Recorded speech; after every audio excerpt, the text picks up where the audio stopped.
देखें तो 125 पॉइंट ऊपर है, नेस्डेक फ्यूचर भी लगभग 80-90 पॉइंट ऊपर है। इसका मतलब कुछ न कुछ तो संकेत ऐसे अमेरिका से आ रहे हैं जो हमारे बड़े काम के हैं।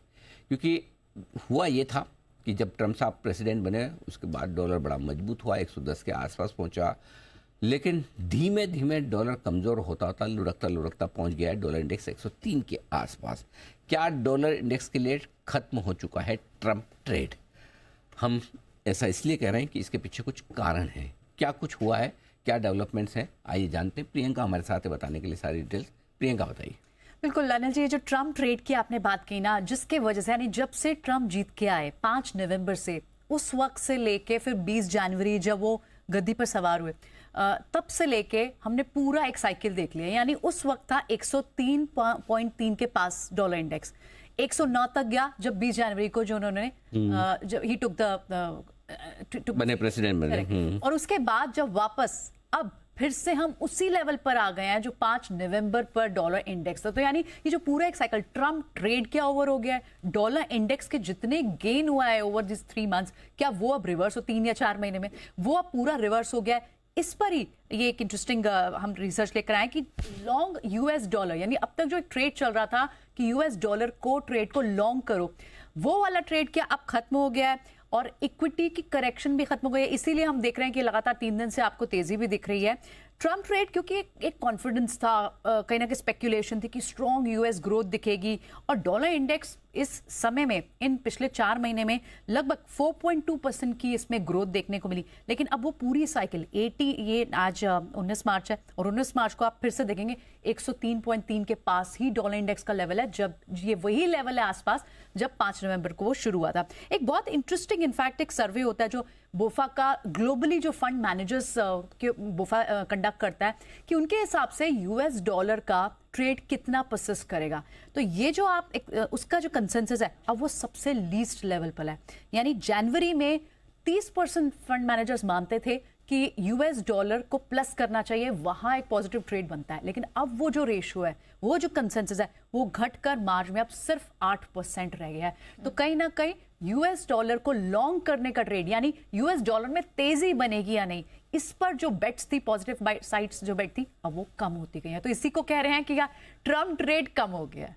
बिल्कुल। तो डॉलर इंडेक्स हम देख रहे हैं वहाँ पर कमज़ोरी आई है, और हमने आपको ये बताया भी था कि जब तक डॉलर का कमज़ोर नहीं होगा तब तक भारतीय बाजार यहाँ से नहीं चलेंगे। तो भारतीय बाजारों के चलने के लिए डॉलर इंडेक्स का नीचे आना ज़रूरी है। एक समय हमने 109 के भी लेवल्स देखे थे, लेकिन देखिए अब वहाँ से नीचे आते आते 103 पर आ चुके हैं।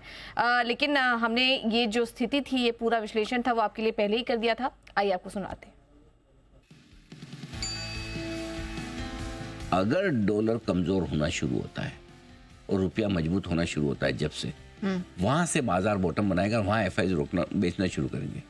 अगर एफआईज को ये कॉन्फिडेंस आता है कि करेंसी हमारी और ज्यादा कमजोर नहीं होगी और डॉलर वीक होना शुरू होगा, तो इक्विटी मार्केट के लिए ग्लोबली भी अच्छा होगा और हमारे लिए भी अच्छा होगा। तो एक सिंगल फैक्टर अगर आपको देखना है तो आप इस चीज पे फोकस करिए। डॉलर रुपये की इक्वेशन जब आपको बदलती हुई दिखे, तब आप समझिए कि बाजार घूमना शुरू करेगा। जब तक डॉलर इंडेक्स कमजोर ना हो या टॉप बनाकर नीचे ना आए, और जब तक रुपया अपने दम पर स्टेबल ना हो, रिकवरी ना दिखाए, तब तक एफआईएस की बिकवाली रुकना मुश्किल है। यही आपको इंडिकेशन देगा कि एफआईएस बेचना रोकेंगे या नहीं। हमने कहा था कि डॉलर इंडेक्स जिस दिन टॉप आउट होगा और जिस दिन रुपया आपका गिरना बंद करेगा, वहाँ से बाजार रिकवरी के संकेत देगा। और आप देखिए दोनों में एक थोड़ा थोड़ा वक्त लगा, लेकिन वहाँ से चीज़ें बदलती हुई दिखी है। अब धीरे धीरे जैसे जैसे आप ये मजबूती दोनों तरफ देख रहे हैं, कमजोरी और मजबूती, वैसे वैसे बाजार में थोड़ा मूल माहौल बेहतर होता हुआ दिख रहा है।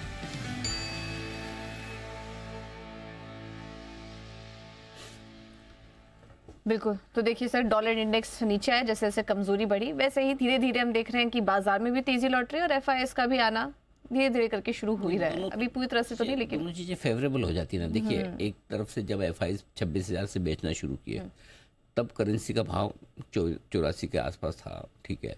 वहाँ से 88 के आसपास, 89 के आसपास आ गए, तो आपको करेंसी का नुकसान, भाव का नुकसान। अब आपके लिए दोनों फायदा है, भाव भी नीचे और करेंसी भी नीचे। तो अब आप डॉलर वापस लेकर आते हो तो आपके वो पैसे भी बच गए। तो एफआईएस को तो डॉलर रिटर्न देखने ना। तो लेकिन एक चीज़ समझनी पड़ेगी कि एक तरफा डॉलर इंडेक्स में भी गिरावट हुई है। प्री ट्रम्प लेवल आ गया एक तरह से, ट्रम्प के इलेक्शन जीतने के पहले का लेवल। हो सकता है 103 के आसपास रुक जाए, अब यहाँ से ज़्यादा घटे ना, घटने के पहले हो सकता है थोड़ा बढ़ जाए, 105 106 आ जाए तो बड़ी बात नहीं है, तो थोड़ा रुक सकता है, तो वो ध्यान में रखना पड़ेगा। और करेंसी भी अपनी 2 महीने की ऊंचाइयों पर आज रुपया पहुंच गया है, राइट। आज भी मजबूत हुआ है रुपया लाओ जरा एक बार, मतलब लाओ मतलब ऐसा भाव दिखाओ ऐसा। हाँ, तो 86.30 15 पैसे आज मजबूत हुआ है। तो कुल मिला के हमारे मामला ऐसा है कि सिंपल सी चीज़ है कि एक तरफा तेजी हुई, हो सकता है थोड़ा सा यहाँ पर रुके, फिर देखेंगे। बट ओवरऑल ये चीज़ क्लियर है कि एफआईज, बाकी चीज़ें भारतीय बाजारों के लिए ठीक हो रही थी, एक ही डर था एफआईज कब रुकेंगे, और उसका फॉर्मूला हमने आपको बहुत पहले बता दिया। बाद में सब बोलेंगे कि ये हो गया वो गया, लेकिन हमने पहले बोला कि एक ही चीज़ है जो तय करेगी कि एफआईज कब बेचना रुकेंगे, वो है रुपए की मजबूती और डॉलर की कमजोरी, और वही एग्जैक्टली हुआ भी है, आगे भी होगा, चिंता न करें। सिंपल सी चीज़ें। बिल्कुल। तो ये थी डॉलर पे पूरा विश्लेषण आपके लिए किया, और भारतीय बाजारों में तेजी भी दिखाई दे रही है। रुपए भी देखिए आपकी स्क्रीन पर 86.30 के पास इस वक्त रुपया भी कारोबार कर रहा है। चलिए आगे बढ़ते